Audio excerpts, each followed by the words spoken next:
Me and Pac was in one car. We had a bus and a whole bunch of more cars. We probably was 100 deep. But everybody had tickets. Reggie Wright Jr., who's head of security for us, called bad boy people and the police who's doing security for the Soul Train Awards and said, hey, only let Suge Knight and Tupac in because they got almost 100 guys with them. You don't want no problems. So eventually, our guys had to bust past the police. He wanted me and Tupac to go in there and fight all those guys by ourselves. They even pulled guns, right? I said, send me a picture of it. So on my tablet, they can send photos, so they sent me a photo of a walkie-talkie. It blew me away. One part of me, it made my blood boil. Another part of me, I just seen Tupac's face flash all in my mind. I see these motherfuckers involved with the assassination. So I tell Kenner about it. I said, David Kenner, you said you didn't have a walkie-talkie. Now you had one. So after that, our relationship after 30-some years went cold. Now, Reg, I've been knowing you and your whole family. Your sisters, your relatives, your father. Your uncle had the same Porsche as me. Your uncle was a police, Giles, same Porsche. And he was a cop. Your whole family was cops or probation officers. Nothing wrong with that. And I don't have nothing against none of you people. I'm not going to bring up who stole and who lied on me. Don't care. Because it's not about trying to put you down. But at the same time, you never came to the hospital. And if you did, you didn't come talk to me.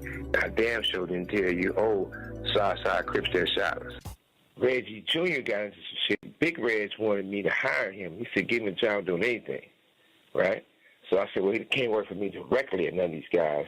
So I helped Reggie Jr. to set up right way security. I laid the thing to help him out. And all this stuff about Reg said, he told me that the homies, a couple of homies wanted to do something to me, kidnap me or whatever, right? Well, they report that to his superiors. So let's not paint a picture that's not true. You're more convinced that... Refuse to send the security guys, refuse to show up. That wasn't a coincidence. It was a murder for hire hit. We was blocked in. It was more than one shooter. Only person know the truth, the real truth, is me and Tupac. He's not there to tell it. Only person knows is myself. But Reggie Wright Jr. tried to change the whole story of the narrative, what actually happened, and he was not there. This is the thing. This is what I do know. I know Keefe D, who I've been knowing since little Pop Warner football. Keefe D says if he go to prison for, this is his words. Keefe D says if he go to prison for the Tupac murder, Reggie Wright Jr. gonna go to prison for Biggie's murder. So all these things going back and forth. You know, who knows what? Absolutely what? What we do know, money was paid out. What we do know, according to these guys, to the police, not the police are actually doing the investigation, the cricket cops. You got to remember. Did you ever ask Diddy directly if he'd been involved? Well, that question would be no. Since all this happened, I never had a situation to have a conversation with Puffy. Majority of the time, Puffy see me, he going out the back door or going down the street somewhere.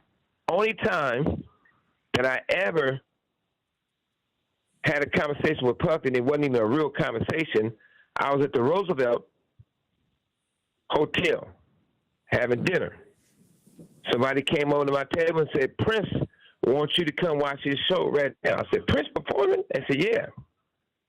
And Prince a real gangster. Prince, he liked the bullshit. So I go in, and they set me at a table with Puffy, Nas, a few other people. Prince playing his guitar, and he walked to the table and looked at me, looked at Puffy, and started laughing. You could tell he planned the whole thing. Next thing I know, I lean over and tell Puffy a few words, and before I can finish my sentence, Puffy gets up, his people gets out, and they cover him with coats and run him out the hotel. And what were the words you said to him before he ran? You got a lot of explaining to do, rat mother. Well, I ain't gonna cuss on your show.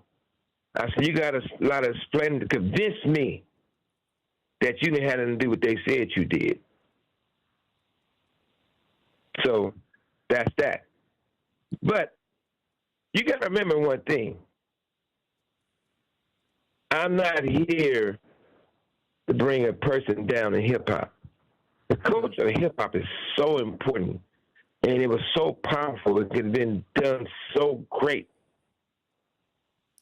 But I still stand behind what I stand behind.